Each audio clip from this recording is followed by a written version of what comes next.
Peace.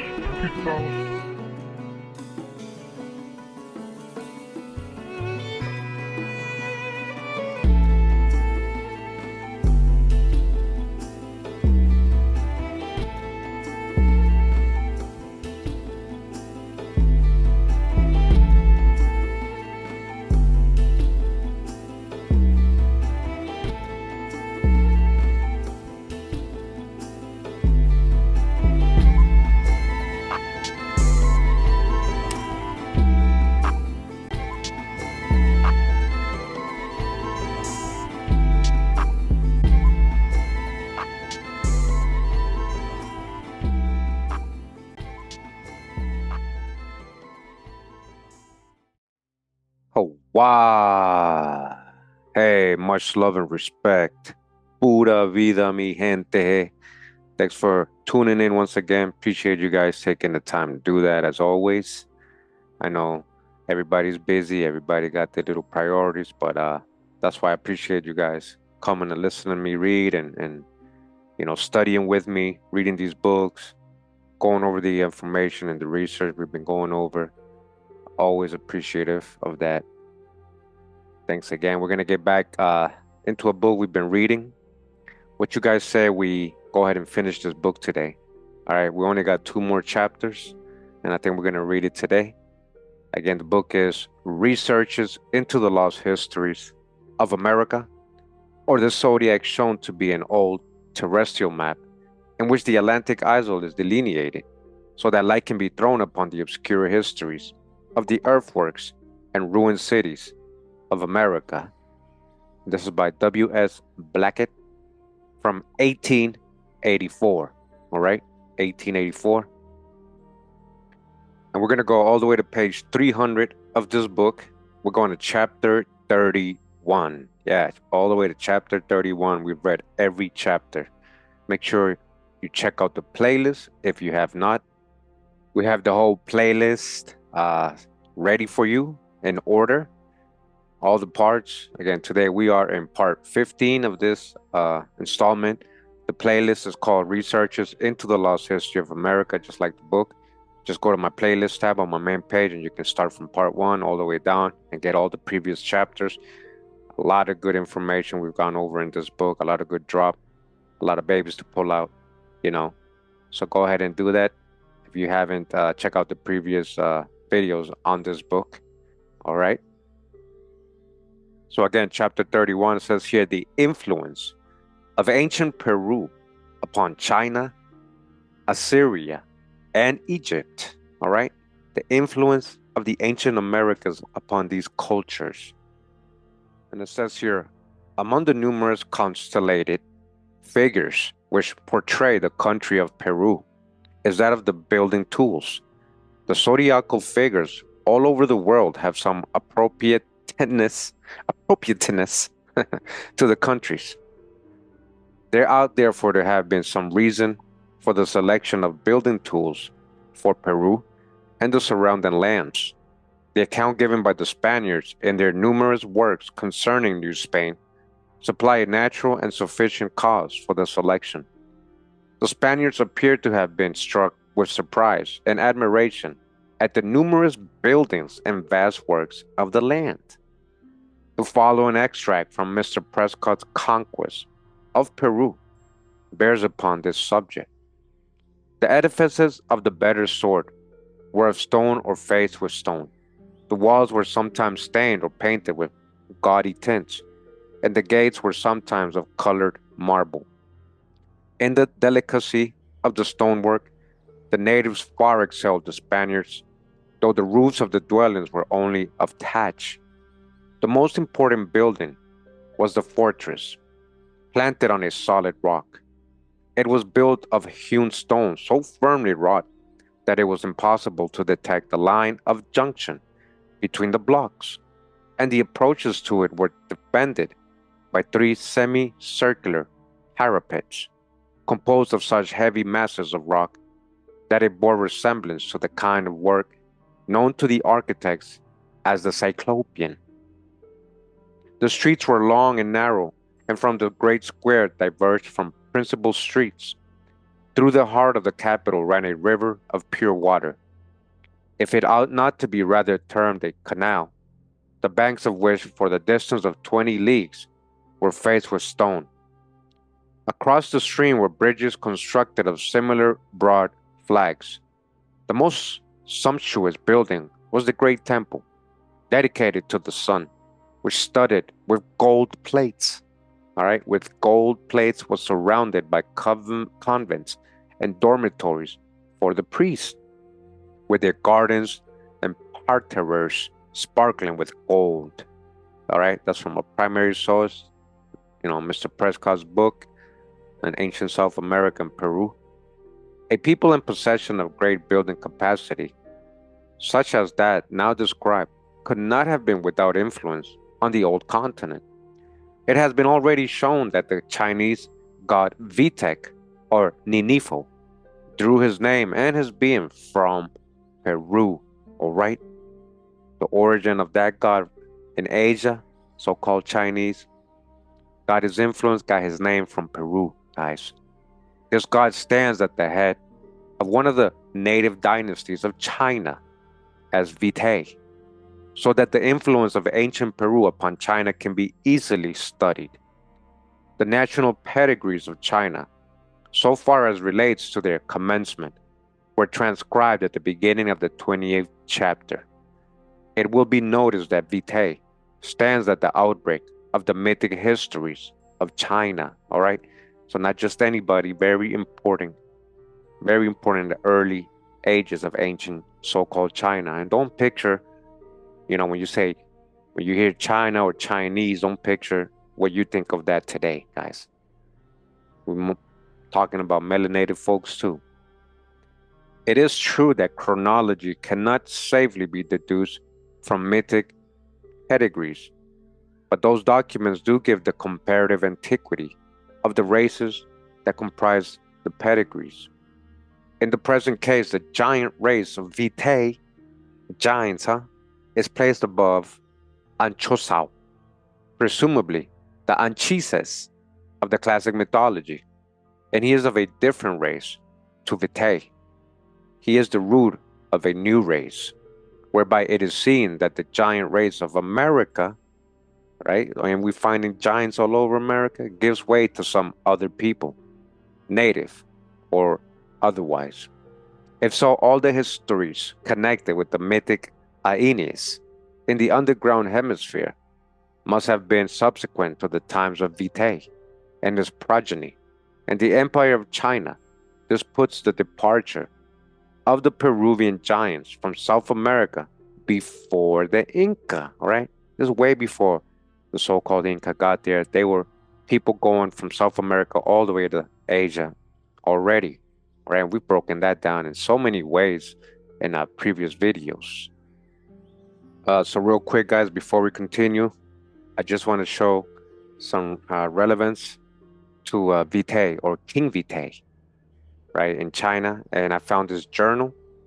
It's from the ISIS journal. And the article in this journal is called On the Invention and Use of Gunpowder and Firearms in China by Wang Ling. Again, ISIS is the journal, volume 37, number 3, from 1947.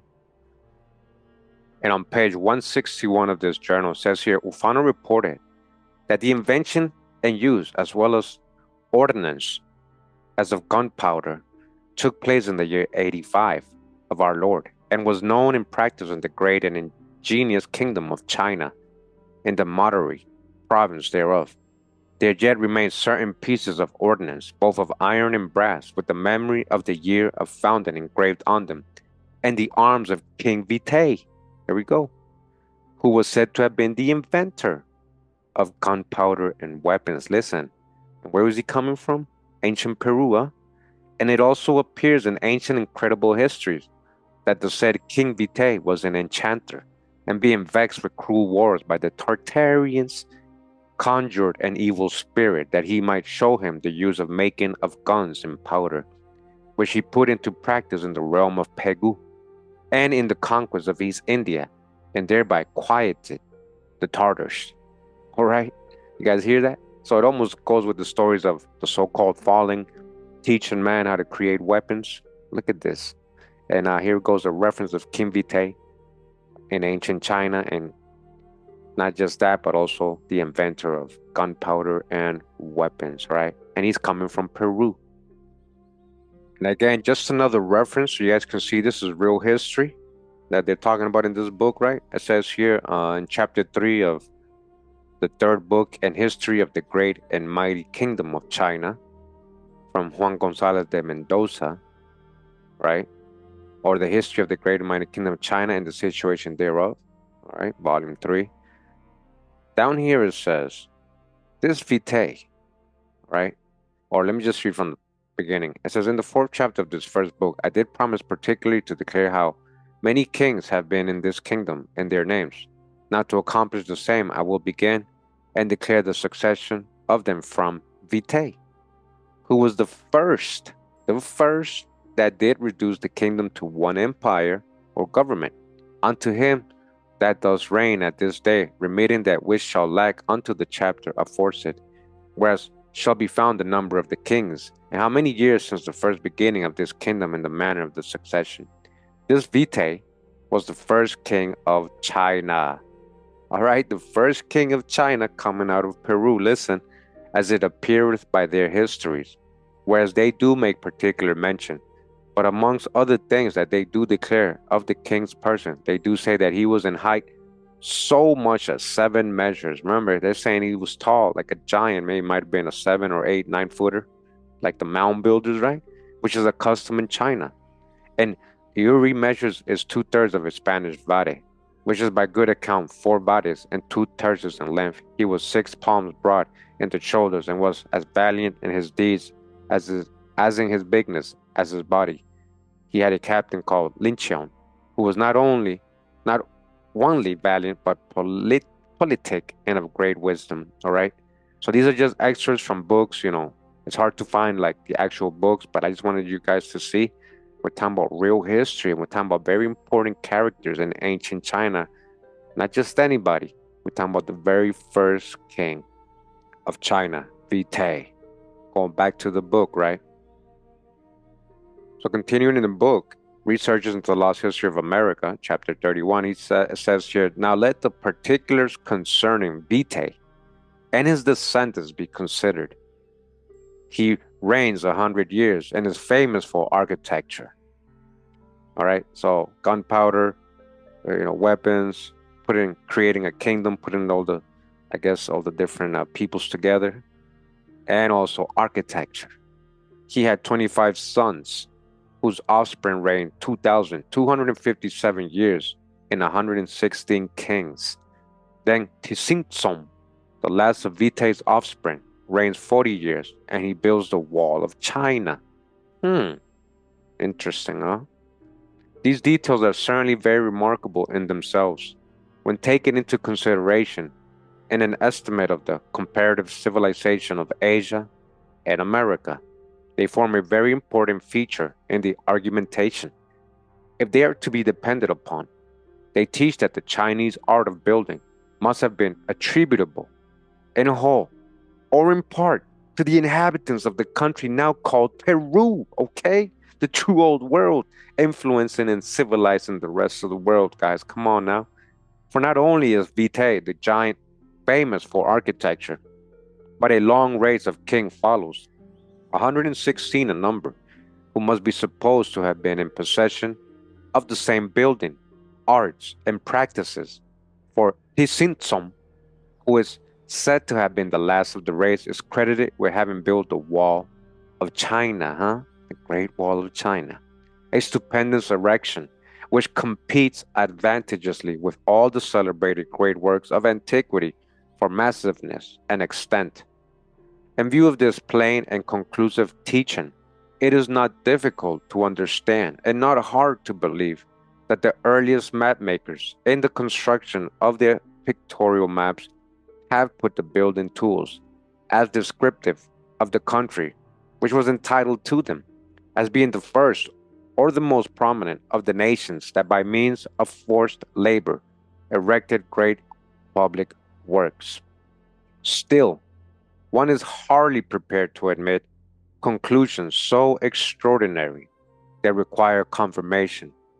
It is natural, in accordance with ordinary literature, not based on the traces of mythology, to look to the great nations of Asia for their own enlightenment and civilization. Before admitting America to have been first in architecture and the use of tools, one looks into the works on China in its earliest forms to find if there is anything said that can be considered as a corroboration of the theory. The best work on the earliest history of China is that of M. Potier on China before the Chowking. In that work, there are extracts from Father Premer, which bear upon the subject and which show that he learned Chinese themselves attribute their civilization to mythic characters. Listen, just like ancient Egypt, just like so called Greeks, it just starts out of nowhere. It's a legacy. There's no origin. It's just a myth. Remember, these myths happen to be part of a real history. And like it's about to say right here, I bet you, this myth, right? These characters are supposed to be mythic, which on comparison and research must be treated as American. All right, they're American, the true old world. These so-called mythical gods or characters are coming out of America, going to both sides of the hemispheres. All right, just like in ancient Greece, just like so-called Egyptians. It's happening here in ancient Sinai, China, Sinai. All right, they must be treated as American. There were three Juans: Bien Juan, Jin Juan, and Fi Juan. These Juans are called serpents. Come on now, the Khans, huh? They are authors of letters and discoverers of gold and precious stones. These Juans reigned sovereign in the midst of the earth and are called dragon kings. Come on now, the dragon kings. Yo, I always knew there was a connection with these so-called dragon kings in ancient America, guys. You already know, plum serpents, the Khans. They had the head of a dragon and the feet of a horse. A note says that these Huans, emperors of men, are civilizers of China. All right, the civilizers of China, they divided the country into 9 parts and chose the middle for their own abode or abode. All right, it would seem as if that gave rise to the idea of the Middle Kingdom. All right, there's an influence here with ancient America. Do you guys see what we're reading, right? Put all the history we know together. You know, we know Caral Supe, oldest pyramids in the world, oldest mummies around there too. We know that in Caral Supe they were growing cotton and trading it all around the world. We know maize was very prominent in the Americas going around the world. We found this influence going into Asia already. This is just more corroboration, more proof. The influence of Peru upon Assyria, all right, Assyria in the mythic period is traceable in the tradition of the Minotaur, a figure which must be considered as a modification of the centaur. But before the myth is introduced, it is necessary to make some preliminary observations in consequence of the confessed confusion in the myth of Minos, or Minos, right? Minos is one of the most important characters in the antiquities of mankind when put in his proper place in history, but when confounded with his grandson and put in Crete, some of the most important events of history are cast under the veil of obscurity. They don't know the origin. It's a mystery. My story. Minos is judge of the infernal regions and must therefore be localized at the antipodes of Crete. This is confirmed by his parentage of Hecate or Hecate. She is the same as Proserpine or Diana. Hecate, all right, is Diana. Minos has 2 wives. The first is Etona. By her, he has Lycastes, father of Minos, the second king of Crete. There must therefore have been migrations from South America, across the Atlantic and up the Mediterranean Sea to Crete, carrying the code of laws which the judge had constructed. All right. And again, a lot of the investigations of ancient Crete, they say a lot of these people most likely were coming from so-called Atlantis and are Atlanteans. So it's matching what they're saying here. Atlantis is connected to ancient America. Minos has a daughter, one Uriel. She has been mentioned before. She is one of the three Gorgons. She is the mother of Orion by Neptune. This is a most extraordinary piece of history. Orion is the grand constellated giant who, girdled by brilliant stars, mounts the heavens in great state. He is portraiture for Iran. He spans the deserts of Arabia and the country of Babylon. This is consistent with the myth of Orion, which gives him a triple parentage. Jupiter, Neptune, and Mercury are his fathers. By this marriage, Minos becomes the ancestor of some portion of the population of the Orient, of the native Iran, of the historical Babylon and Assyria. This enrichment of population must have come by ship because the fatherhood is referred to Neptune. Minos has a second wife, one Pasiphae, and it is this marriage which links ancient Peru to Assyria, all right? And shows that the people of South America must have migrated into ancient Persia. So where was really ancient Persia though? The place we think of today, or was it more closer to us and all these people and all these cultures, Assyrians, Babylonians, so-called Sumerians, right? So-called Persians. Remember Persia, the progenitor of the Persians is Elam or the Elamites. Elam was a son of Shem. Remember Shem got the middle of the earth, the place where it was hot and cold. That was over here. This is seen in the myth of Aeetes, who is king of Colchis, son of Sol, and Perseus, daughter of Oceanus.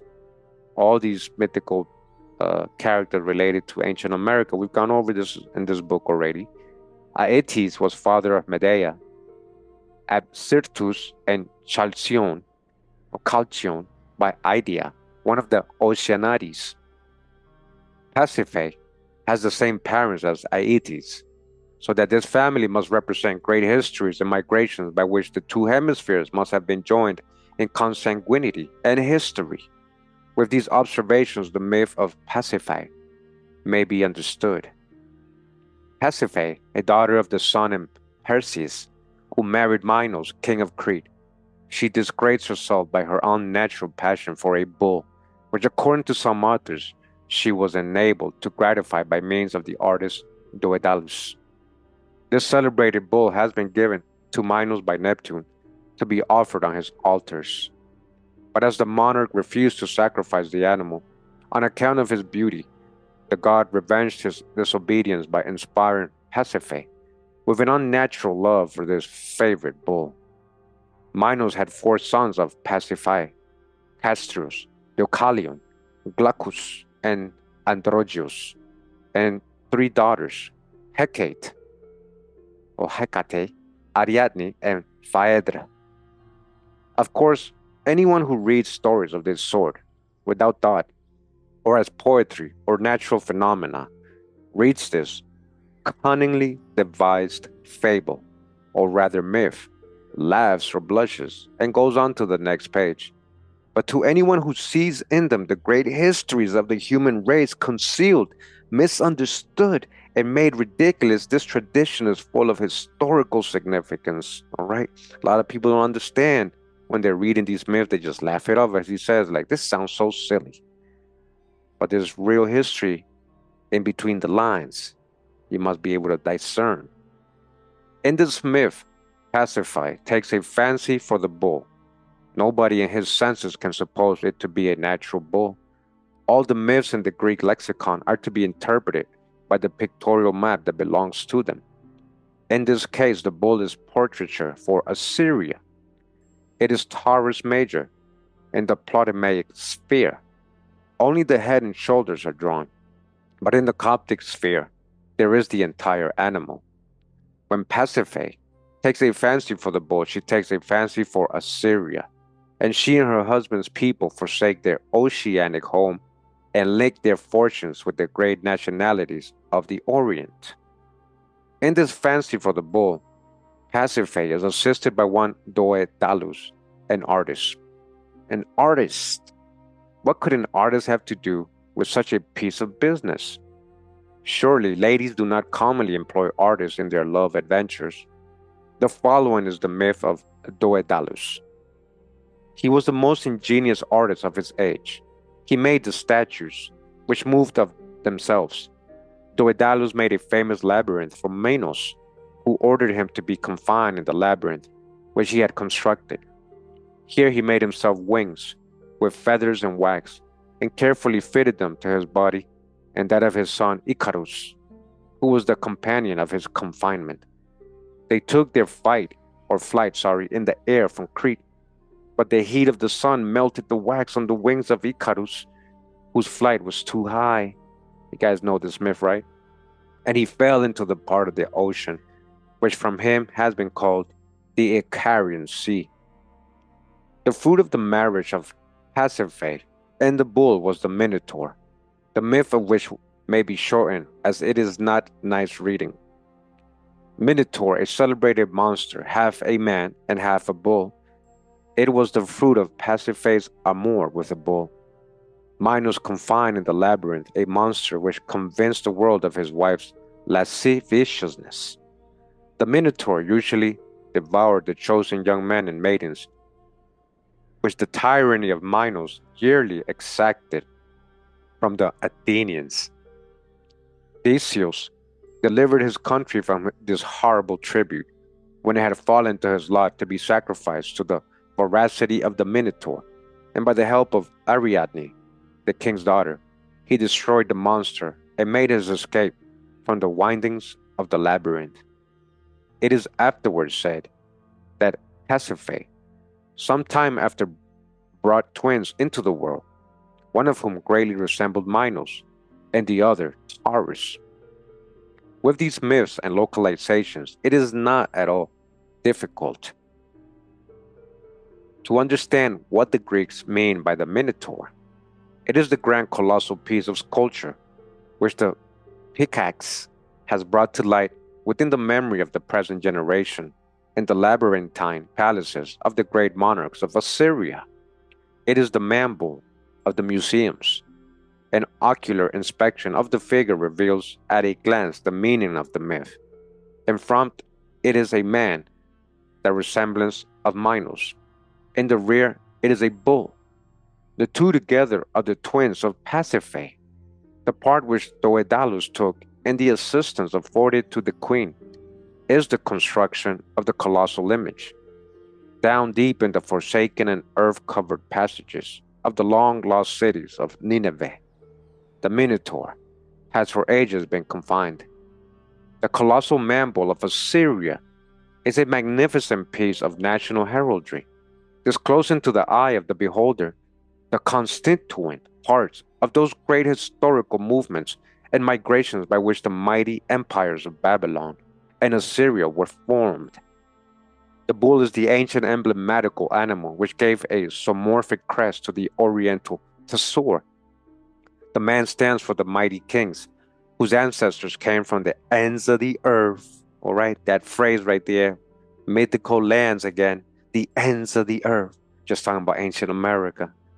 The wings are the heraldic enrichment supplied by the winged men. Together they form a grand coat of arms of combined nationalities. Let not this teaching be taught inconsistent with Assyrianology. The Chaldean legend of pertaining to the colossal man-bull has already been given. It is the emblem of Ninip, the Chaldean fish god. The fish god. All right, where did we go over the other day, right? Fish god, who dressed themselves with fish skins or alligator skins. Ancient American people, right? And they were going over to Europe. And what was going on? They were drawing them as these gods, right? The fish gods, Hey, again, just put it all together, guys. We're talking about the same thing. Chaldean fish god, Chaldea, you mean ancient Ireland? Dwelling far off in the deep, opener of the aqueducts. Let it not be considered inconsistent with the native mythology of the Orient. It would seem as if the Greeks were in possession of the native Iranian traditional histories, for the Minotaur has his name in one of the greatest monarchs of the East, Minochet. This Minochet has two sons who are likened to angels of fire, an expression that recalls the myth of the winged man. Then the story of two young men being cast to the monster has its counterpart in the Shah Name. They are given as food for the serpents. Let it not be considered inconsistent with the zodiac. Both the Minotaur and Minochet appear in the sign of Monoceros, the unicorn. The detail of the group of classic myths that have been brought together for the understanding of the tradition of the Minotaur lead to the inference that the ancient Peruvians and the Incas' court must have been a migratory and aggressive people. They must not only have conquered many of the countries that lie along the coast of the Pacific Ocean, they must have sent out colonies into Asia. Into the territory of the Inca must have contributed very early in history to the formation of the very important empires of Irania. All right? Those empires must owe some of their greatness to South America. Okay? To acquire, therefore, a just conception of the remote histories, which laid the basis of Assyrian and Babylonian and Median greatness, America must be brought within the scope of events which led to the birth and subsequently to the histories of the five great monarchies. Okay? Okay? America, the true old world, civilizing the rest of the world. All right? You guys see this? You guys hearing me? The myth of the Minotaur is not only tradition, which exhibits historical alliance between Peru and Assyria, there is another which at once corroborated and elucidates it, but it goes further than Assyria. It carries the bull into Egypt and gives birth to that peculiar form of the centaur, which is so great an object of astonishment to travelers in the Valley of the Nile. The Valley of the Nile, huh? Don't think of fake Egypt. The myth is as follows, right? They're going to get into Egypt now. So as we were reading this, I was just thinking about, the Crespi collection, Father Crespi, and what they were finding. A lot of those artifacts resembling, ancient Assyrian, so-called Sumerian, Babylonian artifacts. You guys remember, right? So we're going to go into the myth of the centaur in so-called ancient Egypt. The myth is as follows. Io, a daughter of Inachus or Jasus, Jasus or Pirene, a priestess of Juno at Argos. Jupiter became enamored of her, but Juno, jealous of his intrigues, discovered the object of his affection and surprised him in the company of Io. Jupiter changed his mistress into a beautiful heifer, and the goddess, who well knew the fraud, obtained from her husband the animal whose beauty she had condescended to commend. Juno commanded the 100-eyed Argus to watch the heifer, but Jupiter, anxious for the situation of Io, sent Mercury to destroy Argus and to restore her to liberty. Io, freed from the vigilance of Argus, was now persecuted by Juno, who sent one of the Furies, or rather a malicious insect, to torment her. She wandered over the greatest part of the earth and crossed over the sea, till at last she stopped on the banks of the Nile, still exposed to the unceasing torments of Juno's insect. Here she entreated Jupiter to restore her to her ancient form, and when the god had changed her from a heifer to a woman, she brought forth Epaphus, or Epaphus. Afterwards she married Telegonus, king of Egypt, or Osiris, according to others, and she treated her subjects with such mildness and humanity that after death she received divine honors and was worshipped under the name of Isis. She is sometimes called Phoronis, from her brother Phoroneus. It will, readily be admitted that this myth, as it is commonly read, is quite unintelligible. The least said about it, the better. But under the system of localization practiced in this work, it becomes not only quite easy to understand, but of a signal importance for the elucidation of the great histories of the uncertain past. Let it be studied. Io is the daughter of Inachus, or Inachus, and brother of Phoronios. These two characters made their appearance in the chapter on Oceanus, page 44. Make sure you go back to that video and that chapter, guys. Remember, that's all related to ancient America. Inachus being a son of Oceanus, and Thetis must have been an American. These must have been American characters, places, people. In the chapter referred to, his localization was treated as uncertain, but now that Io comes into the story, as a daughter of Inachus, the localization of Inachus himself gets fixed. Io in this myth is only another name for Isis. Come on, guys. Linking Isis to ancient America. Remember the research with Mr. Leplojon, right? Professor Leplojon, how you're saying Isis was coming out of America, going into so-called Egypt, building so-called things. Itzis means little sister. Itzin, Isis, little sister in the Mayan language. Isis is identical with Pusa, the Chinese goddess. In America, as granddaughter of Oceanus and Thetis, she is American. Isis is American. All right?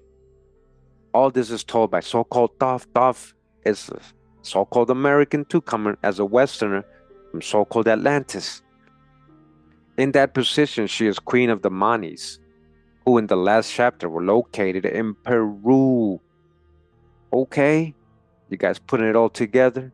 This myth, all these myths are based on real history, real characters. They have an origin in America. From this, it is quite manifest that Inachus is the Inca of Peru. It is the word exactly, and the story of Io shows that Inachus must have been the Greek and European conception of the Inca. So remember, Inca, not as ancient as they're telling us here, but the influence is still there. Look at the word, they're saying Incus, Inca, Inachus, Inachus, Incus, Inca. This is confirmed when it is observed that Phoronius is the son of Inachus, without adopting the theory that the name of Phoronius is descriptive of the Peruvians themselves. It is sufficient to notice that Phoronius in Greece is exactly the same character as Minos. He is the teacher of laws and religion. Laws and religion. Then Io, who now ought to be a representative of the Inca's court, travels. She goes all around the world and passes into maritime countries. Where she went to is plain enough from the story. The 100-eyed Argus is said to watch her.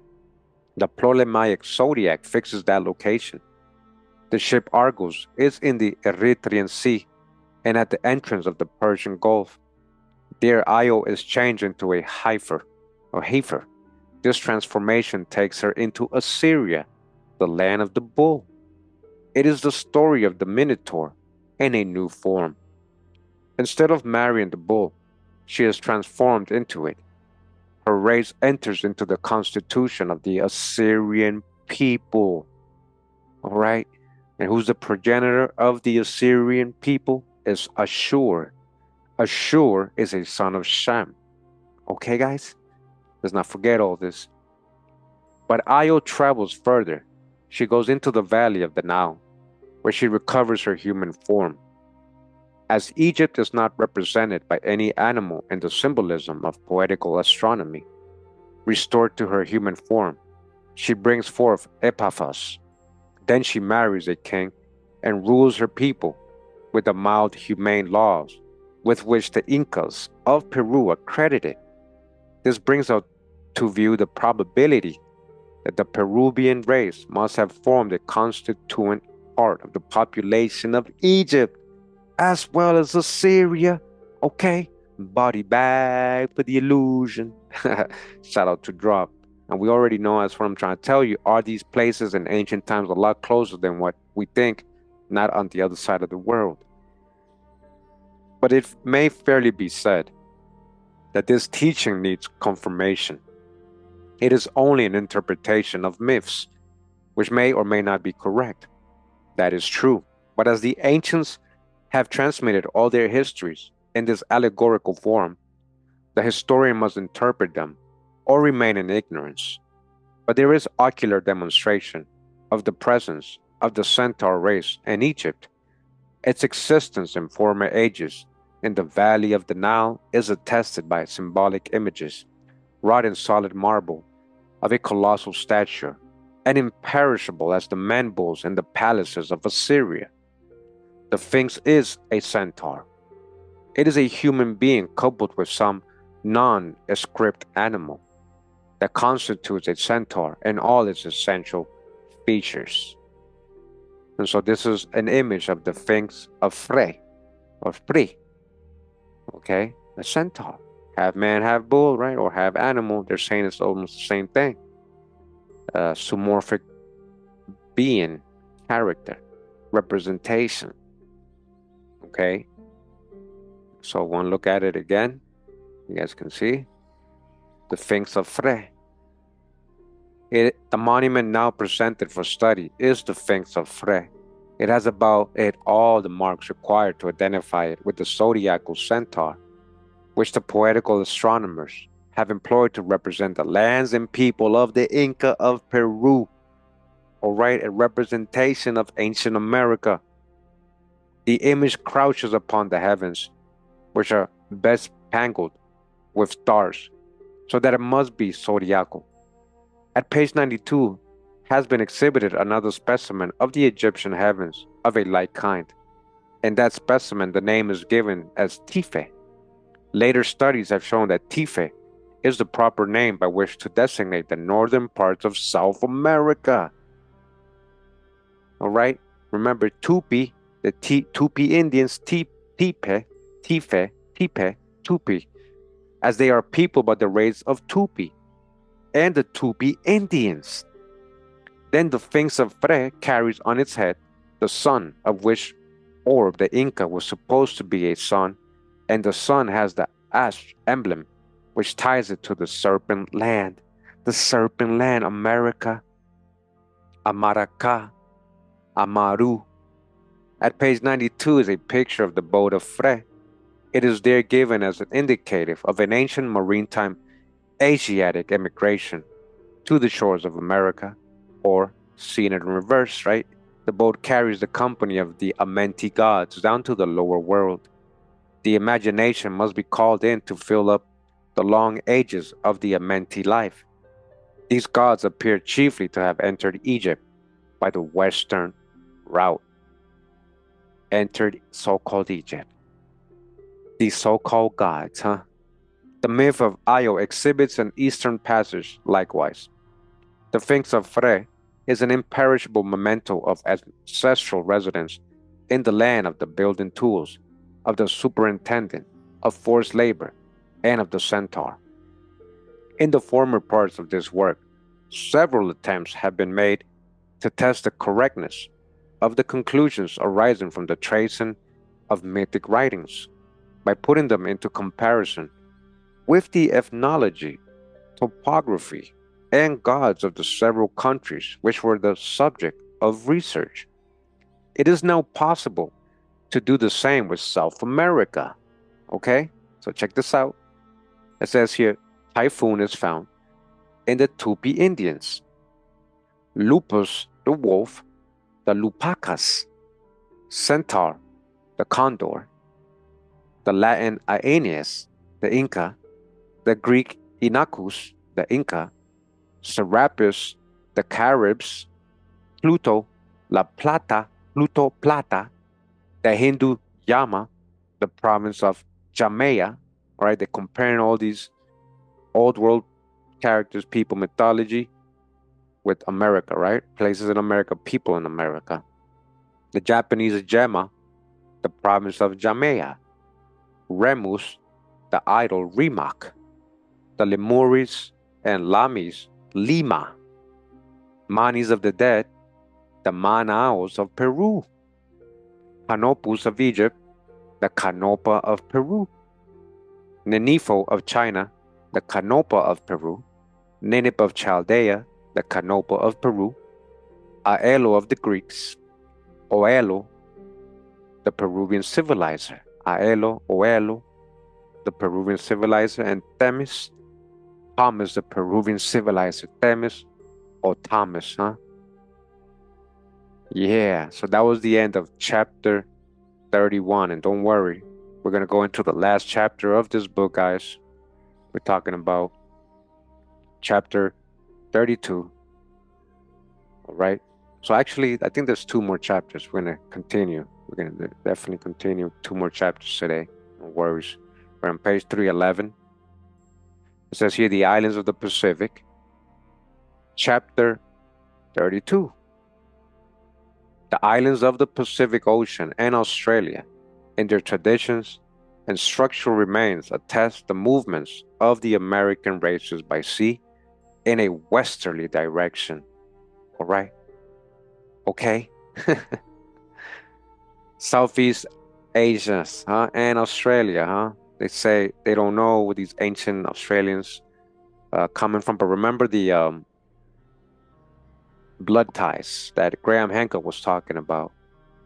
Got that Australoid connection to South America, and it's because they're coming out of, in ancient times, a lot of the people, the kindred people of these people from South America, not in reverse.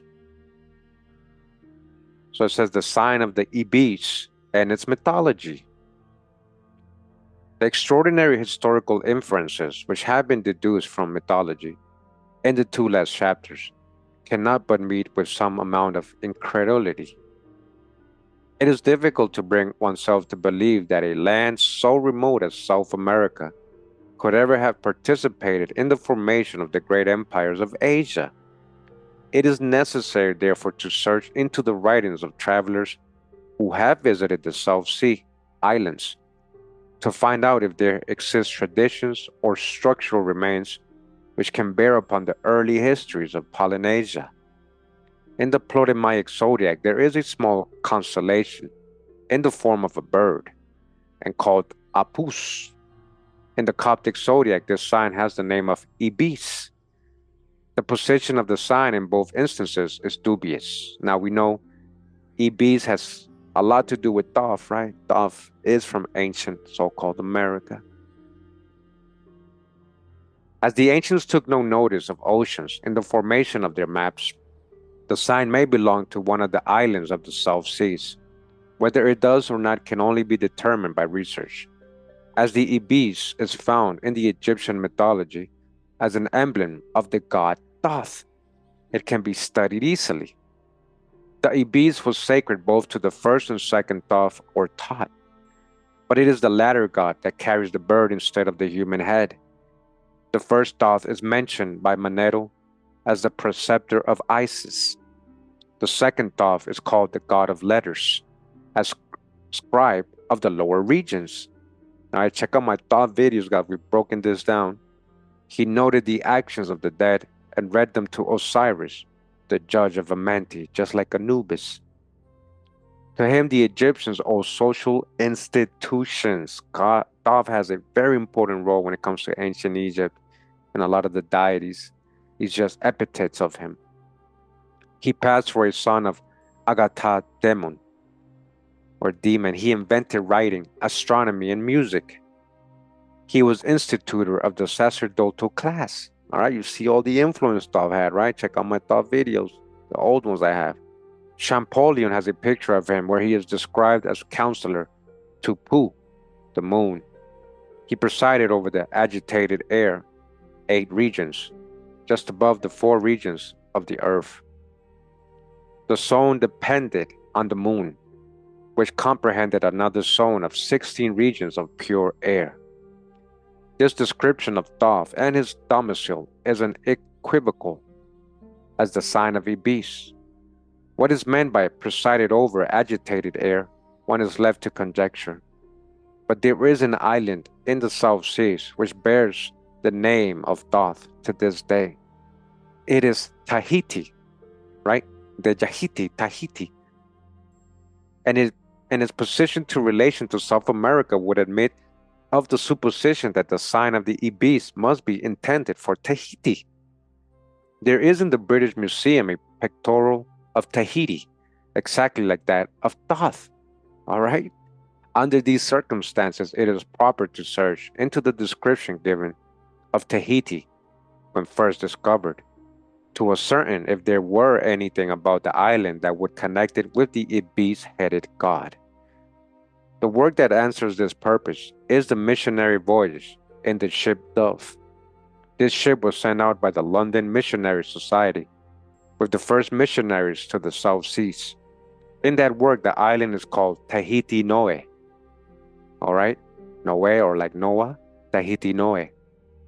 This is material to the present inquiry, as the Aga Tadimen bears the name of now, and as the word equally belongs to the Nahuas or Toltec race of Mexico and Central America. All right?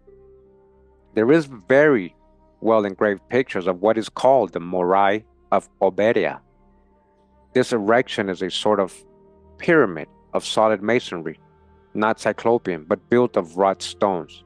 Its dimensions seem quite marvelous. It is 270 feet long, 94 feet wide, and 51 feet high.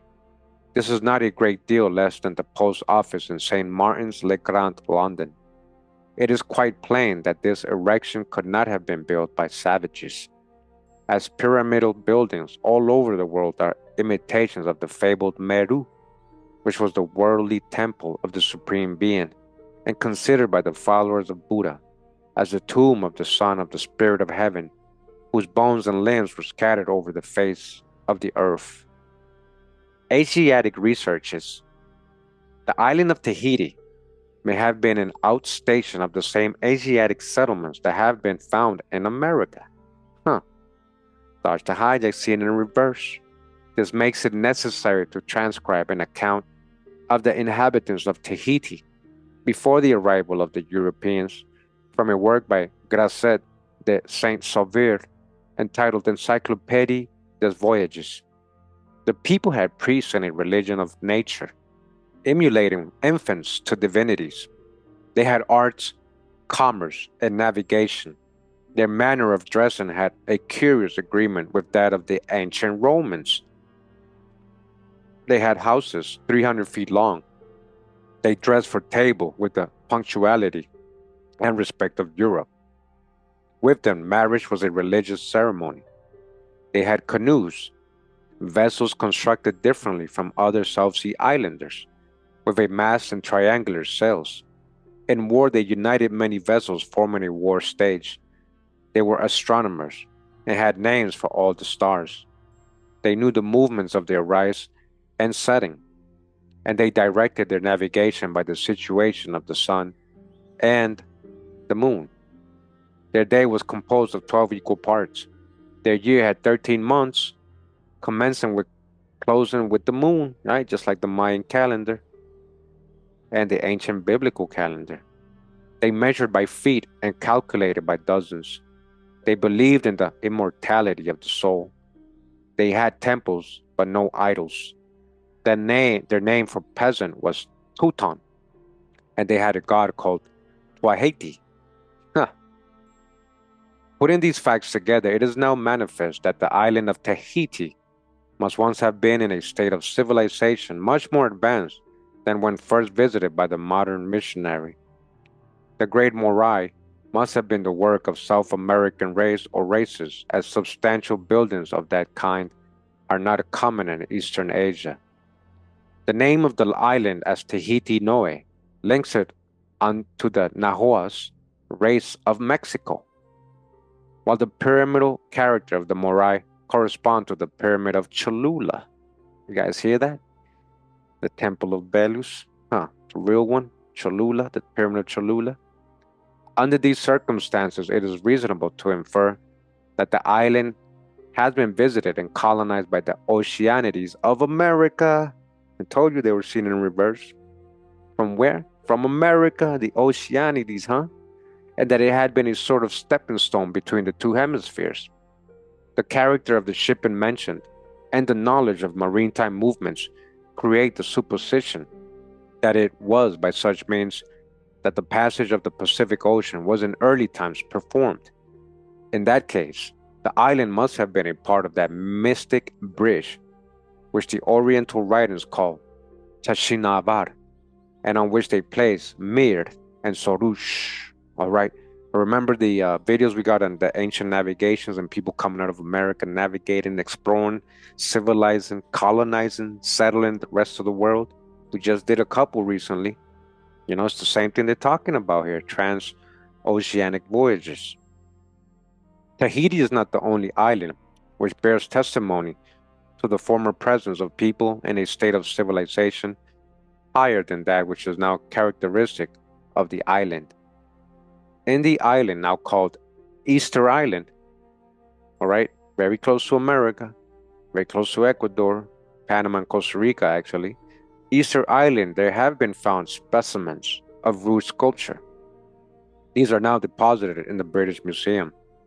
On inspection, the observer will not fail to notice that the unique symbol of Egypt, called the Egyptian Tau, right, the cross, that's not just Egyptian, but let's call it that, right, is chiseled or more properly cut upon them. In the ethnological room of the same institution, there are now deposited a row of images which exhibit marks of some advance in art. In the island of Fiji, there is ocular evidence of the former residence of the Aztec race. Come on, the Fijis. You guys remember what the pictures I've shown, right? The colorized pictures of the from the 1800s, you know, of the Fiji people.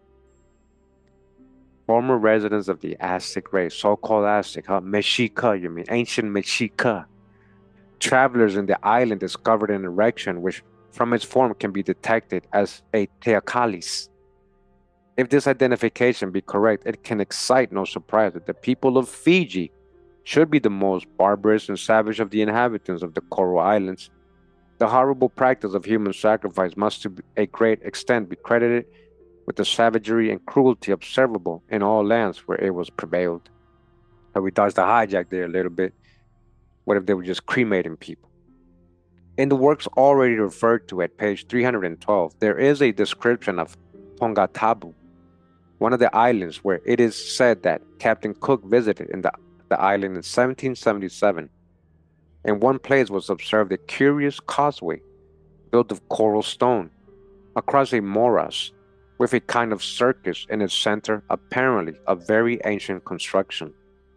Such a causeway must belong to a state of society much in advance of that which prevails in the islands of the present time.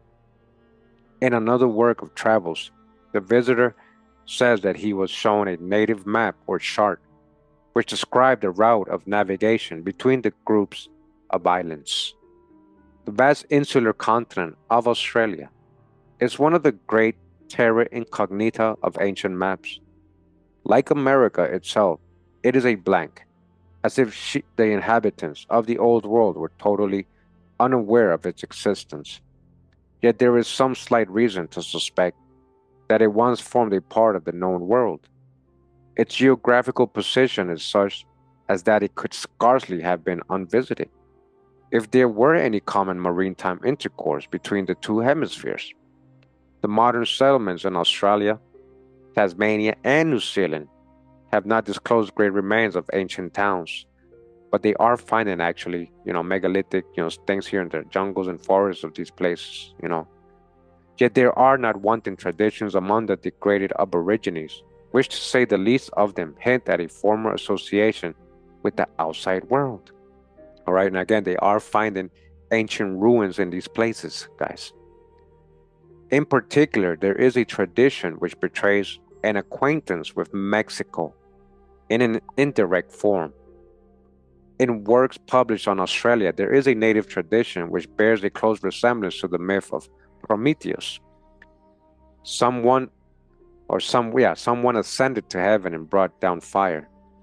It will be remembered that this tradition in the Greek myth hangs on to Mexico. That's a Mexican tradition and origin. There is a very curious and interesting tradition published in the works of William Howitt entitled A Boy's Adventures in Australia, which deserves transcription. They speak of a great flood that rose above the high trees and hills. Some were drowned, and some caught up by a whirlwind to another similar country above them. After the flood, two kangaroos and opossums appeared. The race rose, and the antediluvians became stars. Amongst them was Punjil, their principal deity, Karakok, their female Prometheus, Tyr and Tyrer, sons of Punjil, Bedwood and Babinja, son and daughter of Punjil, the first pair who dwelled on the earth after the flood, from whom the present race of mortals are sprung. Wang, the crow, became a star. Punjil was often upon the earth. Punjil was put into darkness. The white people became our ruin then, so-called white. This tradition would escape notice, except to one who is familiar with the Ptolemaic zodiac and who regards it as a terrestrial map. The constellation of the Crow corresponds with the position of Australia. It is one of two which stand upon the tail of the Hydra. The curious thing about the tradition is that the aborigines of the land are in possession of the same ideas as those of the old poetical astronomers of Europe. The tradition says that the antediluvians became stars. That is in curious accord with the principle on which the present work is written. All the old nations of the earth are set in the stars so that they become a geography by which the traditionary histories of all nations can be traced and localized. It is certainly very remarkable to find such a notion among the degraded aborigines of Australia, but it shows that they have retained the old principle, which the civilized inhabitants of other lands have forgotten. But it shows also that Australia must have been a known part of the ancient world. Of course it was. And that its inhabitants must have been acquainted with America. You see, they did. Ancient motherland. And here's another image, guys, here. Let's see what it's saying. The same pantomimic figures. All right. Pantomimic figures. And the bottom it says copied by permission from Messrs. Dean and Sons Pantomimic Toy Books. All right. Yeah, I know it's on, flipped over to the left, but you guys can see it looks like jesters, clowns, what we call in the book the jugglers, in the book Ancient and Modern Britons, right? We learned about same thing right here. Check it out. And those were your so-called Moors or dark complexion people. All right. So that was the end of chapter 32. And we're going to go into chapter 33 now. Now, this is the last chapter, all right, of this book. Okay, guys? And it says here, Anthropology, chapter 33, on anthropology. In the theaters, it is usual for the actors to make their appearance in a body at the close of the performance to make their congé. In accordance with this custom, the dramatis personae in this long and eventful story now present themselves. The great mother of the gods, of whom the reader has read so much as Ceres, Pandora, Tonakasike, and Cybele, stand erect in the middle of the company as Columbine. The great chief of the Red Indians has descended from his sacred mountain in the earthworks, dressed in all the habiliments of his barbaric grandeur, with scalp, knot, and paint as clown. Now, because they just mentioned Red Indians, I want you guys to understand, they don't literally mean red, guys. And they're not talking about light-skinned people. They're talking about copper, red brown, copper colored, red brown, just like Adam, the first so-called man, means red, of the red earth, red, copper, brown, brownish red. And a lot of people are, trying to insult me, trying to ruin my name and reputation just because I don't agree with certain things they say, and they try to clout chase me for years. And because I don't give them the attention, now they're mad and try to disrespect me and post things about me. I'm not even going to say their name, but I just want to clear that up in case anybody saw that, right?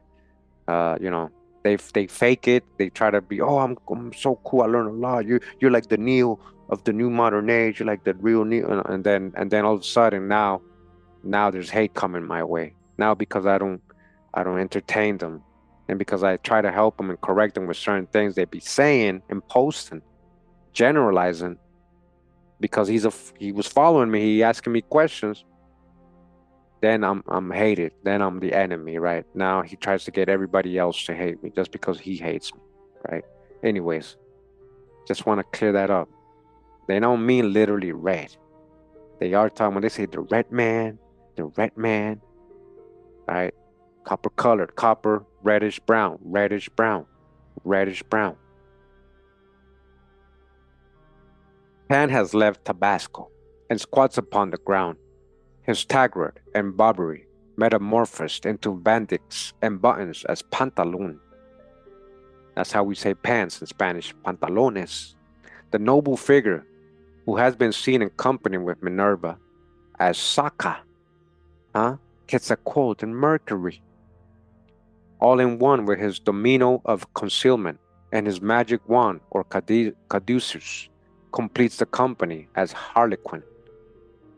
There can be no doubt at all that the figures now before the reader represent the Oceanides mentioned by Plato as making great warlike eruptions from beyond the Pillars of Hercules 9,000 years before his time on the fair plains of Western Europe. We're just talking about so-called Atlanteans, ancient Americans, remember. Their picturesque costume is the last dying remains of the fantastic and barbaric attire of the races who had forsaken the mound cities of North America and the now ruined cities of Central America in quest of new homes and fortunes. It is within the recollection of living men that the people of Ireland and Wales dressed in this way, and in the mountains of Scotland. All right, this is what I was just saying about the book Ancient and Modern Britons, who they were talking about. Look, he's saying it right now. I didn't know he was going to corroborate what I just said, but it links. Who are these people? These so-called gypsies, entertainers, jugglers, right? Who were they? And why did they dress like that? And he's letting you know right here. It's the last dying remains of this fantastic attire of the races who had forsaken the mound cities of North America and the now ruined cities of Central America. And again, it is within the recollection of living men that the people of Ireland and Wales dressed in this way. And in the mountains of Scotland, the highlands, it can be seen to this day in forms of color and fancy, which even lords delight to exhibit. There is reason to believe that the pantomimic company had in Western Europe a religious character. Cybele is commonly put in Phrygia, but M. Martin, in his work on the religion of the Gauls, has shown that Cybele was the Sumerian goddess. Sumerian, huh? He says that there were several monuments of Cybele, with the tower on her head in France. And Martin quotes Saint Symphorian in the 2nd century and says that they carried her through the streets in a car drawn by bulls. Gregory of Tours confirms it. People of affluence preceded it, singing and dancing. She was covered with a white veil. If this were so, the performance which is now laughed at as a farce must once have been reverenced as a religion. The pantomimic figures are so firmly fixed in the memory of Western Europe that neither time nor change of religion can efface it. They constitute a living memento of the Oceanides, who fantastically painted and dressed in barbaric finery recreated the old continent. Remember, these Oceanides are ancient Americans. The passage from the pantomime or mime to anthropology is easy and short. The pantomime is not a bad illustration of the history of mankind. The characters begin as gods and end as actors in a two-penny booth. The intervening grades of descent from the sublime to the ridiculous constitute the long continuity of chapters which compose the shifting history of migratory races. This is pretty deep right here. It is refreshing to hear of anthropological societies for the collection of finds, in parentheses, and structural remains which may serve to throw light upon the mysteries of a buried and fossilized world. The word is new, but it is well chosen and expressive. It seems to lift mankind into a science or a philosophy. It is quite time that the lever were applied to man, for he has too long lain prostrate on the low level of insignificance. It is not that man has been neglected. The structure of his frame has gained for him a school of scientists. His ailments have reared for him palatial hospitals. His mental culture has created for him the academy of the university. His social necessities have called into being the hall of legislation, and his moral and religious nature has filled the world with sacred edifices and teachers. It is in the matter of history and the antiquities of the human race that man has been neglected. The learned and the religious alike have contented themselves with the most cursory and ill-digested conceptions of remote time. If at the creation the divine governor of all things gave express injunctions to man to replenish the earth and subdue it, all right? Talking about Genesis, that's what it says. It cannot be supposed that the high mandate was unfulfilled. A world in which that behest was regarded must have had histories extending over the great arena of the earth's surface and dating from periods too high even for the imagination. Yet the learned without thought or question content themselves with histories that make mankind the outcome of some 200 or 300 generations. On the most unsatisfactory evidence, they allow 1/3 of the human family to be blotted out of being altogether, laughing at the great empires of the East, which claim for themselves the moderate antiquity of 300 or 400,000 years. They deliberately content themselves with the belief or the fancy that man is but the creature of a day. Some part of this work was written in the vicinity of a slate quarry in a mountainous region. There was an inclined plane for the trucks from the valley below to a platform. Thence arose a second incline, which led up to a second platform. Thence a third incline led to a higher platform. Others in like manner reached upwards, till at length the highest was lost to view in the cloudy mist that enshrouded the summit of the mountain. Such is history. The passing world is visible, and its current annals can be written in distinctness. An earlier period precedes the present and carries time to a higher platform of antiquity, on which were enacted historical events less distinctly traceable. Then there is another and another platform, till at length the earliest period is lost in the misty uncertainty of a vast antiquity, out of the reach of research. Moses recognizes this gradual ascent and renewed his basis of being and his epitome of human antiquities. The historic period of his age is written in lines intelligible to the understanding of a child. Above the historic period is the stage of semi-history, the great dispersion and the scattering of new races over the length and breadth of the earth. Thence a higher period of human existence reveals those mysterious histories faintly traced in the foregoing pages, till at length Adam himself is reached. Then higher still, the sacred chronicler places 6 great periods of human being, each ascending higher and higher, till at last he reaches the darkness, which casts its murky veil over the outbursts of history. Then, as if emerging from the overshadowing mist, he reaches the sublime conception of a creation and a creator, far beyond the reach of the human understanding. It is common to conceive of man as having his origin in a condition of babyhood, owing to the concealed language of the early writers of history. The forefathers of the present noble occupants of the globe are supposed to be small people, Lilliputians in stature and infantile in attainments. These poor little things learn to speak by listening to the chirping of birds, the prattle of monkeys, and the grunting of pigs. They lived before the discovery of tailors' shops and wore for their comfort and adornment a narrow loincloth composed of feathers. They lived in gardens and constructed their abodes in the entangled vegetation of nature, till at length some little genius in advance of his generation discovered the art of eating fruits from trees. Another struck out quite a new idea and actually went so far as to catch some wild animal and make of his skin a leather garment. In process of time, they found out a thing or two, especially in the art of striking and to make a light.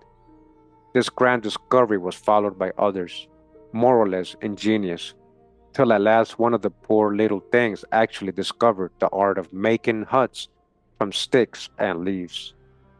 It is strangely out of harmony with the babyhood theory that the oldest structural remains found in the earth are the biggest, most durable, and most cleverly constructed.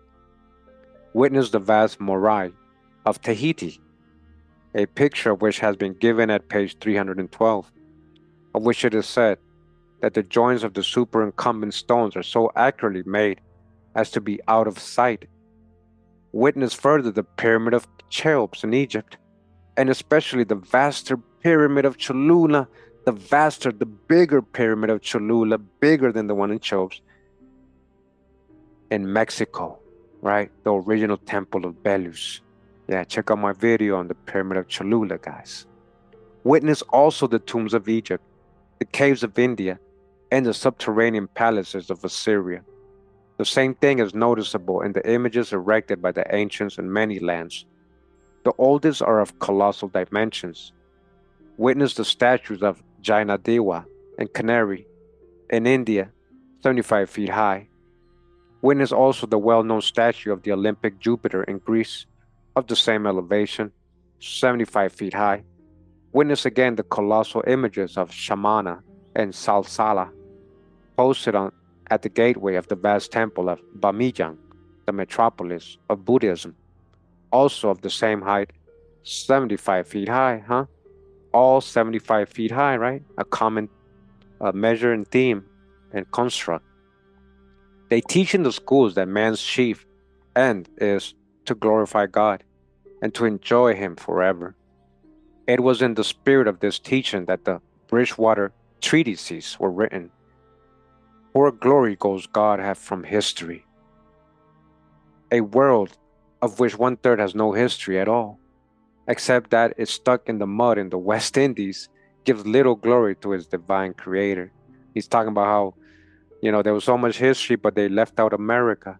How could they just leave out America, right? Stuck in the mud in the West Indies.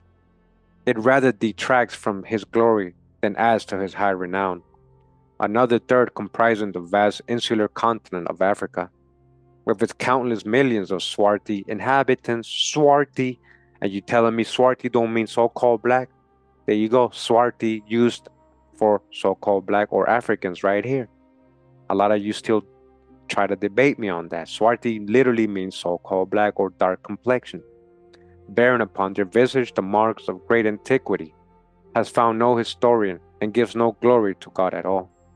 Another third, composed of the white and tawny races of Europe and Asia, has the most meager and ill-arranged histories and gives but scant glory to the great superintendent of human affairs. It is quite possible that God may have been glorified by the history of small people, or of the small people supposed to have been the inhabitants of the new created world. If it could be known, for God is glorified in the small as much as in the great, in the tiniest fly that settles upon the summer flower, as in the great elephant that roams the forests of Central Africa. We had elephants here too in ancient America. But the existence of the pyramids, buried cities, and colossal gods affords ocular demonstration that the Infinite One has presided over a world the inhabitants of which have been a very different order of people to the babies, and who must have had histories of a very different kind. By any philosophical and painstaking student, it will not be denied that ancient history is unsatisfactory in the highest degree. There is nothing at all that can be depended upon earlier than the time of Julius Caesar except what belongs to the Holy Land. Huh? Ancient America? The early histories of Italy and Greece can hardly be called ancient, and they present so many difficulties as to baffle all attempts at arrangement. Huh? Like what he said cannot be called ancient. Is that really all happened in the Middle Ages? In the writings of Homer, Herodotus, and Diodorus, the real is so intermixed with the mythical as to be beyond separation. It may be said that however desirable it is to enlarge the histories of the world and to correct them, there are no materials for the purpose, but that is a mistake. The literature of the Greek, Roman, and Sanskrit period is exceedingly voluminous. The writers of the hermitages and the cloisters were the inheritors of the traditions and the songs and the pedigrees of earlier times.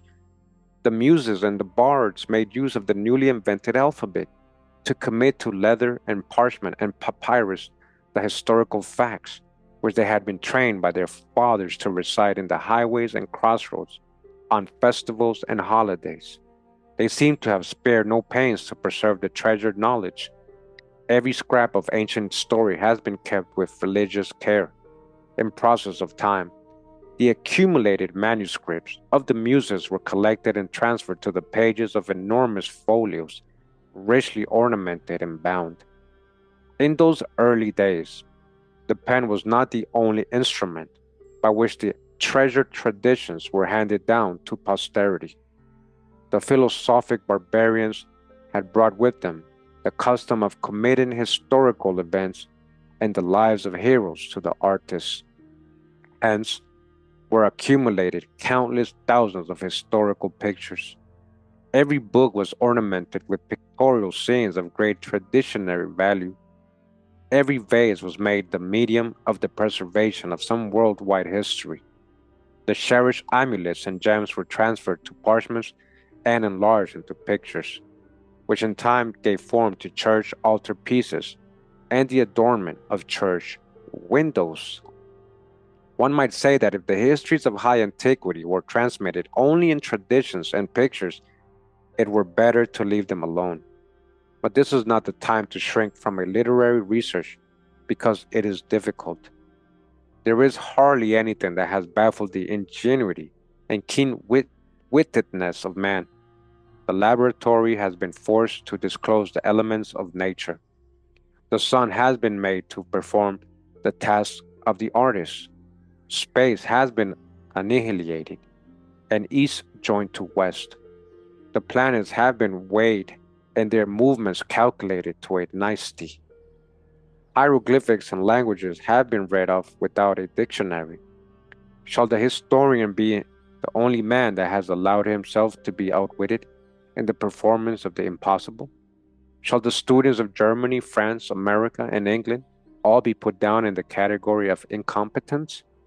Shall the universities of all nations be compelled to admit that they have not among them a man capable to interpret the riddles and dark sayings handed down to posterity by their little baby ancestors?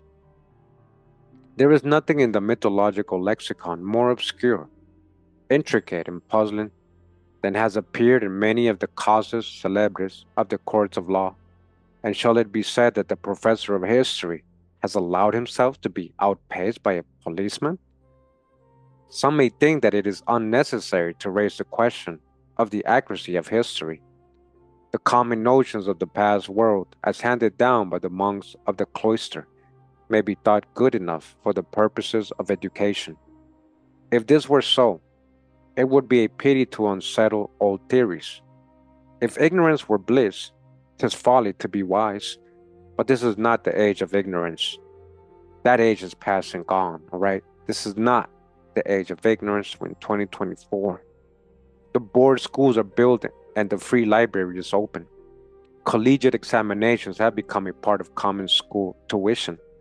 University lectures have come into the town lecture rooms and church schools.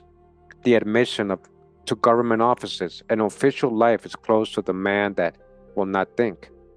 Raw Irish lads can be found learning Homeric Greek behind the counter of a second-hand bookshop, and a situation of £50 a year is open only to the youth that can tell of in a moment the exact age when Ashur Idani Hal ascended the throne. All right. So remember, this book was written in 1884. He's saying, you don't have there's we can research now. That's what he's saying. In his times, that we can actually go to the library, we can go and research things. But imagine now, guys, we got the internet, we got so much access to information, and a lot of people still don't. They don't care. It is not the want of materials that impedes the researches of the anthropologists. It is the mystical form in which the materials are cast. The moderns love light, the ancients loved obscurity. At the present day, the school's door is wide open, and an officer is sent round the streets with authority to compel attendance. In ancient times, the philosopher shut himself and his disciples in an academic grove. He restricted knowledge to the initiated and kept all the rest of the world in ignorance. His teaching was duplex. He had the esoteric for the inside of the grove and the exoteric outside. For everybody except the favored few, he taught history in riddles and conundrums, and the cleverest thing he could do was to hide his meaning on the principle that the gods love secrecy. The mythological lexicon is the embodiment of histories so obscured and mystified. The Apostle Peter admirably describes this sort of history as cunningly devised fables.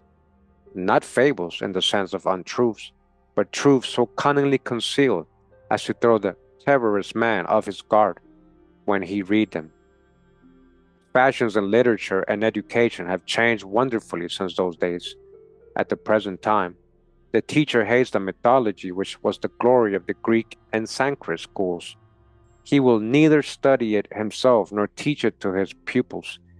He prefers no history at all to history muddled and misty. So he shuts up the book, and in that act obliterates the great and illimitable past of human existence. As nothing has come down from the bards and muses in any other form than that of concealment, by that course of action he closes the door against the inquirer, who would wish to find out something concerning the vast past. If the anthropologist of the future is to meet with any success in his laudable enquiries into the obscure histories that belong to the ruined cities of the world, he will have to throw away his prejudices against mythology. He will have to admit that it constitutes the lost histories of the world. All right? There is truth in mythology, there's a real history. He will have to study it, classify and arrange the myths that form its details, localize the heroes of which it treats or threats, and learn to interpret the dark sayings, geographical riddles, and ethnological puzzles that belong to it.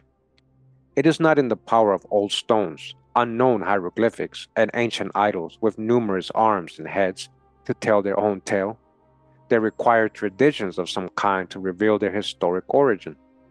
By attaching the tradition to the structural remains and deducing the natural conclusions concerning them, the mysterious histories of the past world will be discovered.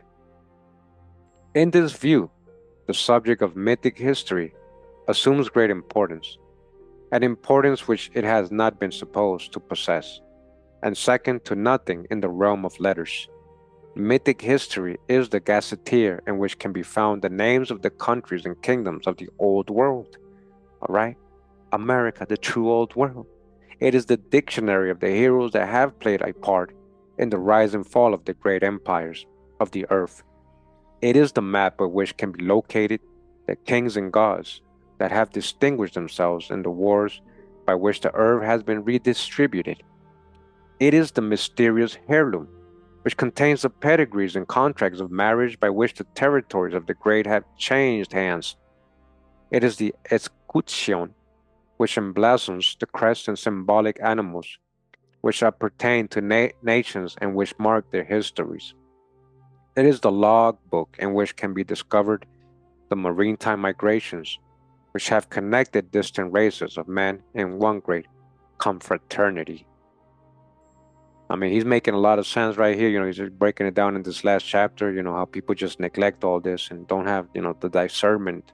The mythology is there and telling us the true old world, America, like he broke down in this whole book. Yet there are many that will dispute this theory. While it is the result of a long research by some, it is not the accepted opinion of the many. The muses of history have been badly treated. When they composed their cunningly devised myths, they little thought that in a later world their heroes would be metamorphosed into poetry and natural phenomena. It may have served them right. They metamorphosed their gods and heroes into trees and animals, so that they could not complain that a latter world should metamorphose the gods and heroes into natural phenomena and ideal conceptions. But if they could rise from the dead, they would certainly be astonished to find that the great kings of the gods, to whom they had assigned a wife and countless children, had got turned to thunder and lightning. You guys hear that? The natural phenomenon theory has gained the approval of the philosopher, but it will not stand the test of scrutinizing research. There is a passage in the history of the Atlantis given at page 102, which proves it unreliable. The writer, speaking of Helio and Selene, the sun and moon, on their disappearance from the island, says, "The people hereupon, admiring the prodigy, began to transfer the name of Helio and Selene to the sun and moon in the heavens." In this passage, the orbs of heaven are only epithets. The history precedes the symbolism. The gods acquired the honorable emblem in consequence of their distinguished excellence. Diodorus Siculus appears to have entertained conceptions concerning the mythic histories of his time, which are intelligible and credible. There is a passage in his excellent histories which reveal the true nature of symbolic emblems and compound figures. They say that there are some of the Athenian generals that came out of Egypt, for they affirm that Peteos, the father of Menestheus, who had a captain in the Trojan War, was an Egyptian and afterwards king of Athens. So-called Egyptian, huh? Ancient Egypt was in America, who became what? A king of Athens? That the Athenians had not wit enough to find out the true reason why two natures were ascribed to him.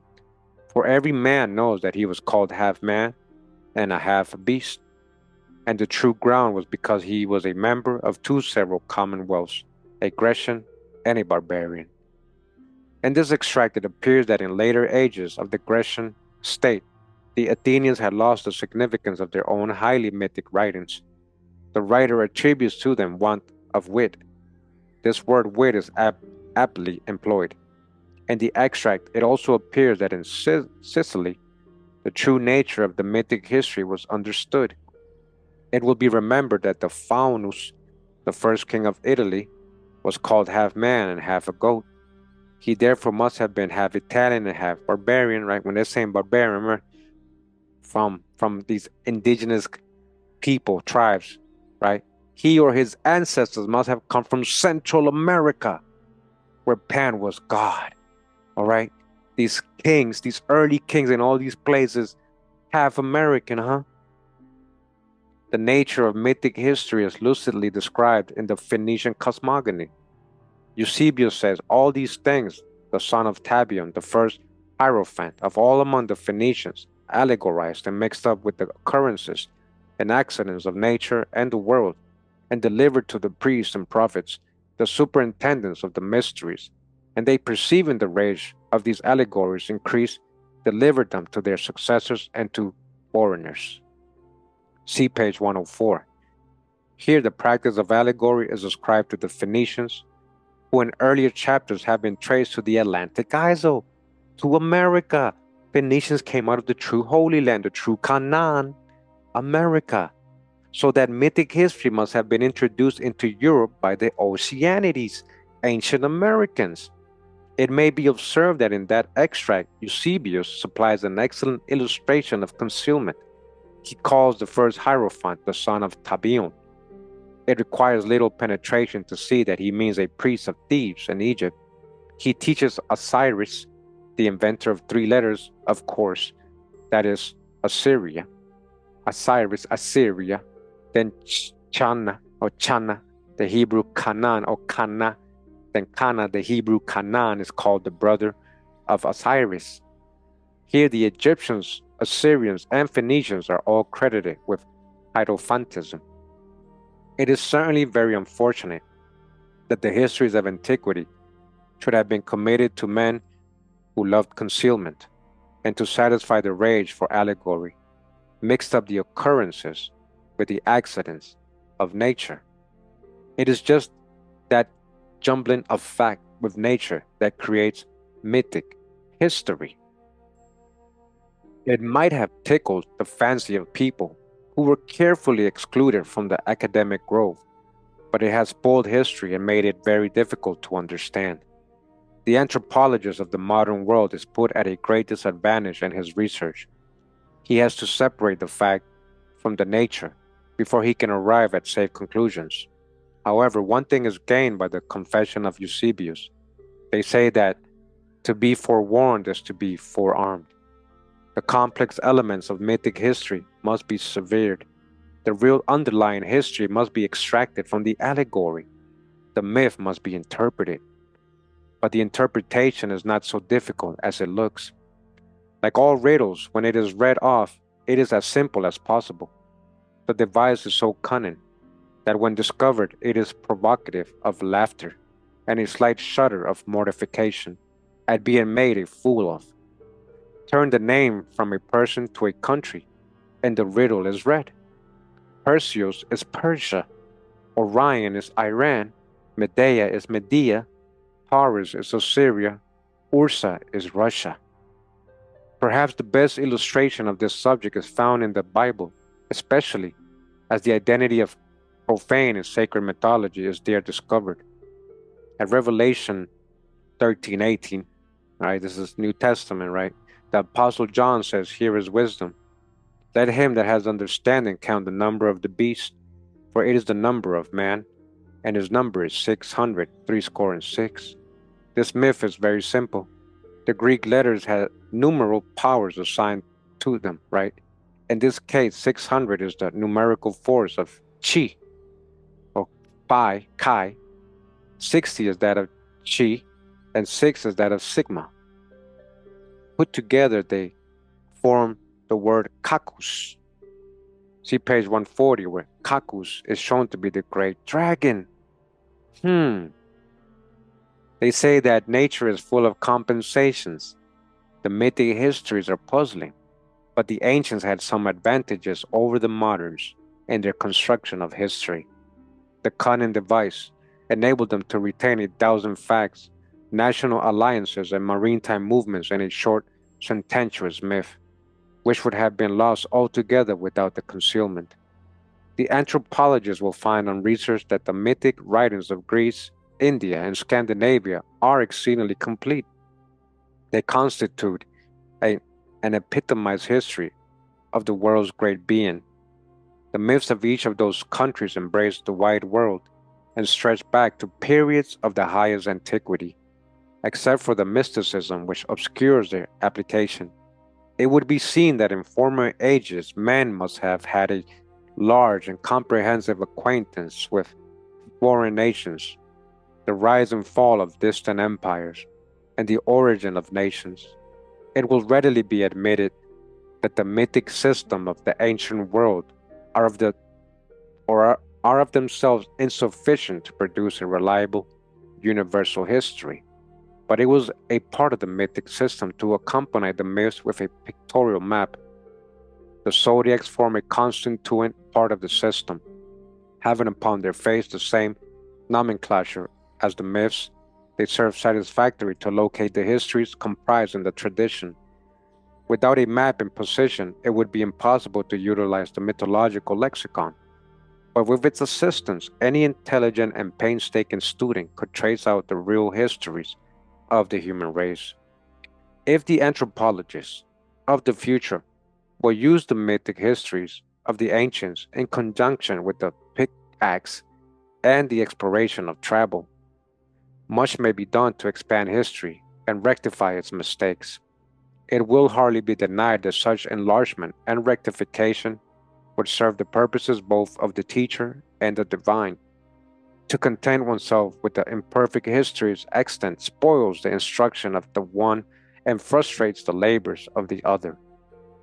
The mythological lexicon and the 10,000 pictures which belong to it might be used as fuel for the bonfire, or more in the spirit of the present sordid age, sold to the chandler's shops as waste paper to tie up tobacco and sweets, were it not for the Bible. If so happens that the sacred writers have prefixed to their history of the Israelitish people a mythological document, it is the 11 first chapters of Genesis, which creates a demand for the study of mythic history. This invaluable document is the textbook of anthropology, but it is written in the style of concealment, common to the mythic ages, and its contents can only be developed and understood by comparison with the profane mythology of Asia and Europe. Hence, it follows that the divine who would explain the sacred writings must make himself acquainted with common mythic history.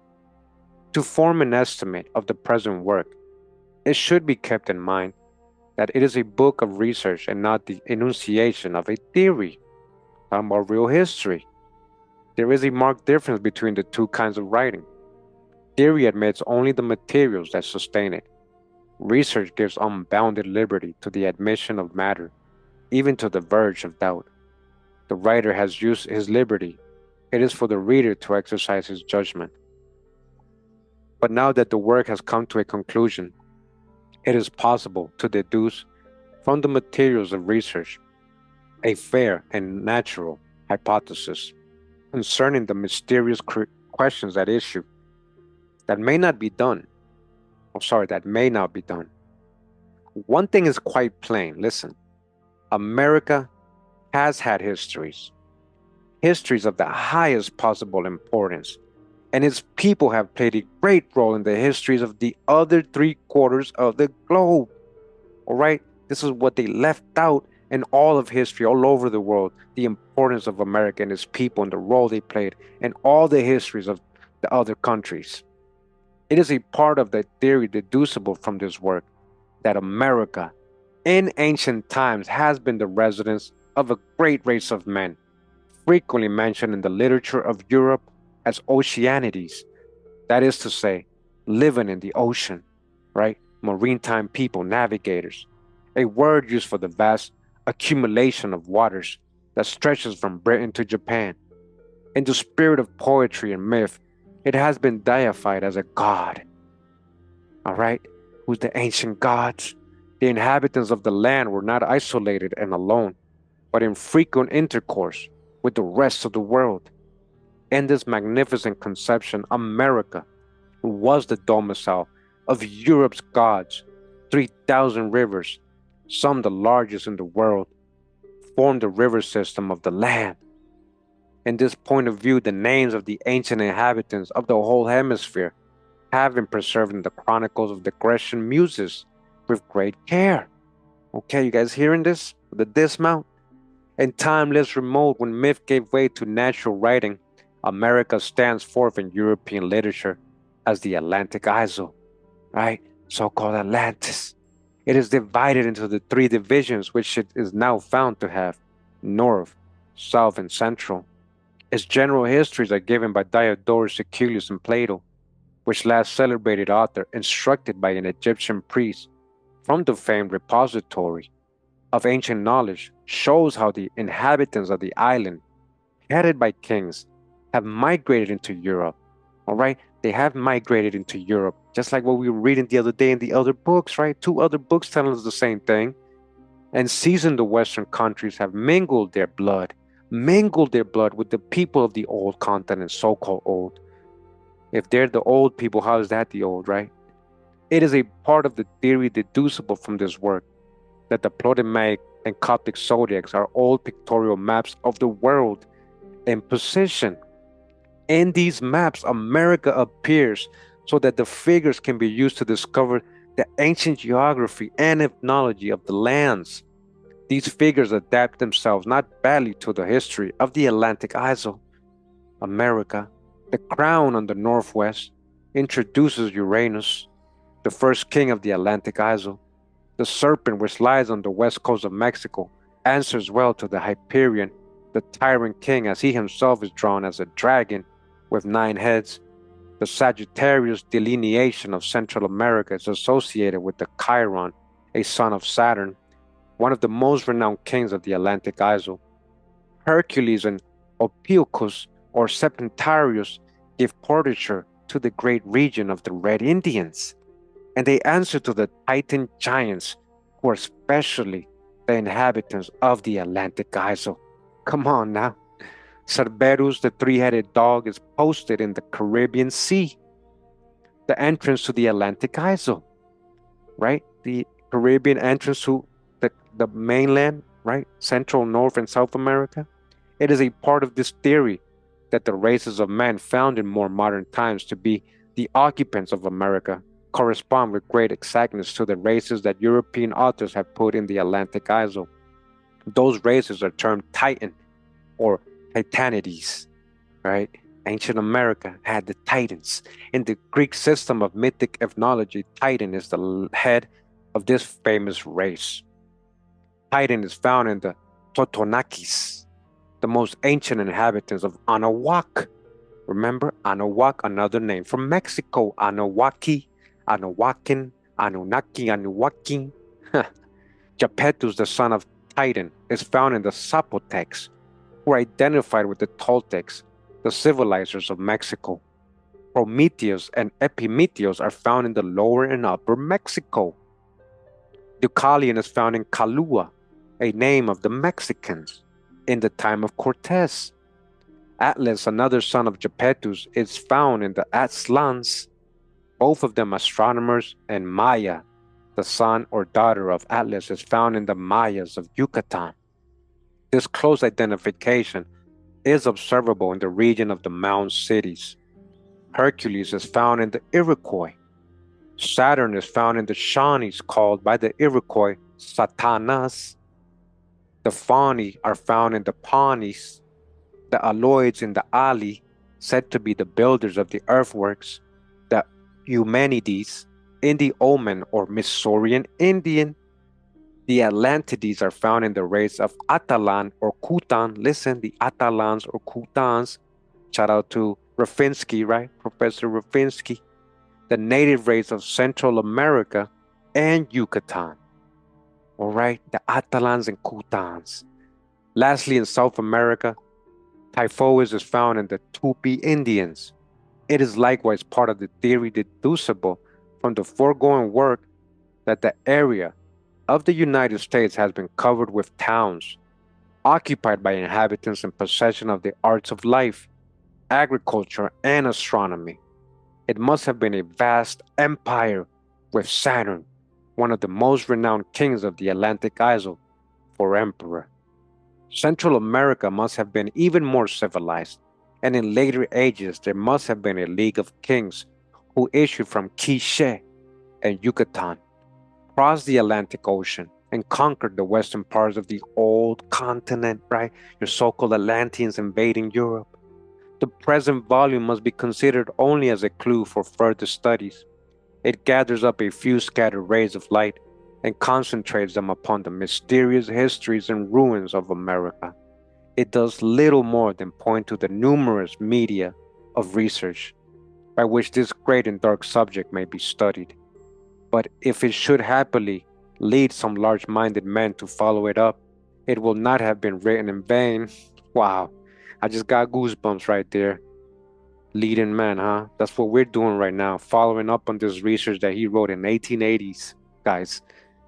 So what he's saying is my work is not written in vain because we're learning from it, we're reading from it today, 2024, about ancient America, its connection to the rest of the world. It didn't go in vain. All right, thank you for writing this. The work is also incomplete from another point of view. The American question cannot thoroughly be understood till the Oceanides, after their arrival in Western Europe and Africa, again, into Africa, not out of Africa, from America, shall have been tracked into all parts of the old continent. They went everywhere. They went everywhere. Diodorus Siculus, in his description of India, says that the strangers that dwelt there are Oceanides of the western parts, right? Talking about Hindustan. And he says that Jupiter Triphilius brought the Indian priests from Crete. If so, the American races must have gone into Hindustan, like I just said, and they must have crossed Europe in their route. They must have gone into Hindustan, who were the ancient Nagas. This is what I'm telling you guys. I've been saying this. Who were the ancient Nagas who built all those temples over there? It would seem to call for an apology for troubling the reading public with a work like the present of a character so abstruse and difficult. Yet an apology can hardly be required. While learned men continue to hold biennial congresses to study the question, one thing is certain: it will add another star to the banner of the Stars and Stripes when the literati of the United States shall produce a record of the world's past existence, in which America and the American people shall be put into their proper place in history. All right? Body bag for the illusion. Shout out to Drop, yo. Man, what an ending, guys. Man, what have we been saying? What have we been learning the last 8 years? One day, somebody, one day, mainstream, the history of America and the American people, your ancestors, America and the American people shall be put into their proper place in history. Wow, man. Talk about let's make America great again, right? Talk about make America great again. Wow. The end. The end. Man, I'm so proud of you guys. Why am I proud of you guys? Because you just went through a whole other book. We just read another whole book. Give yourself a pat on the back and applause. Thank you. Thank you for sitting through these readings, the last couple of months with me. I hope you enjoyed this book thoroughly. I really enjoyed this book, the reading. I know a lot of you guys did. Thank you for motivating me, telling me, hey, I enjoyed this book, Kurimeo, keep reading it. I love this research. I mean, it's deep. Even though he might babble a little bit, it might be confusing, trying to break down mythology and all these old writings and trying to make it into history and showing you that it's related to ancient America. Man, I think it was worth it. We can pull out what we can from it. We learn what we could from it. We compare that with what we've already researched, and it matches what we've learned. America is the true old world. That's what he's saying here. One day, everybody will know, right, that America and the American people, right, should be put into their proper place in history. They're gonna get the credit. It's happening now. It's happening right now. We got thousands of people watching my videos. It's happening right now. Everybody's gonna eventually see the truth. Everything's gonna lead back home. The start of civilization, the start of real history, prehistory, civilization, agriculture, astronomy, religion, all that is here. Again, somebody, the literati of the United States, shall produce a record of the world's past existence in which the American people shall be put into their proper place in history. Hawaii, yeah, that's what I'm talking about. Yeah, I hope you guys enjoyed this book. How many pages was that? I mean, we read 33 chapters. 33 chapters. Again, if you didn't watch the previous episodes or you came in late into this series, we got the playlist ready for you. You can go back to every chapter anytime you want, go over the information again. The playlist is called Researches into the Lost History of America. You can just go to my main page, click on the playlist tab, and you'll be able to find it there along with all the other playlists I have. It's been such a good read. I mean, I'm so proud of you guys. You just got another book done. Did you ever think you were going to read so many books in your life? I never thought that. I hated reading when I was young because they made history boring. They made it about other people. They didn't make it about us. You get what I'm saying? They told us we were savages here, that people had to bring civilization to us when Columbus, so-called Columbus, arrived, right? That is all false. They've been seeing everything in reverse, even with the whole Viking things and people coming in. Everybody's supposed to be coming in here, but it was all in reverse. We came out of here. And one day, that history is going to be taught correctly. We're going to be put in the right place. Our ancient ancestors, the ones from America and the American land, will be put in its proper place in history. Okay? Wow. This was a great reading, I think. Hope you guys enjoyed it.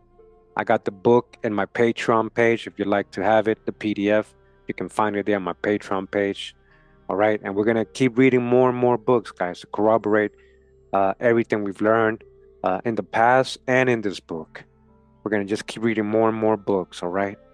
I appreciate you guys taking the time once again out of your day to come hear me read all the way to the end. I really, really appreciate you guys and for all the support and motivation you give me to keep going. Thank you for that. Much love and respect. Pura vida, mi gente. Wow.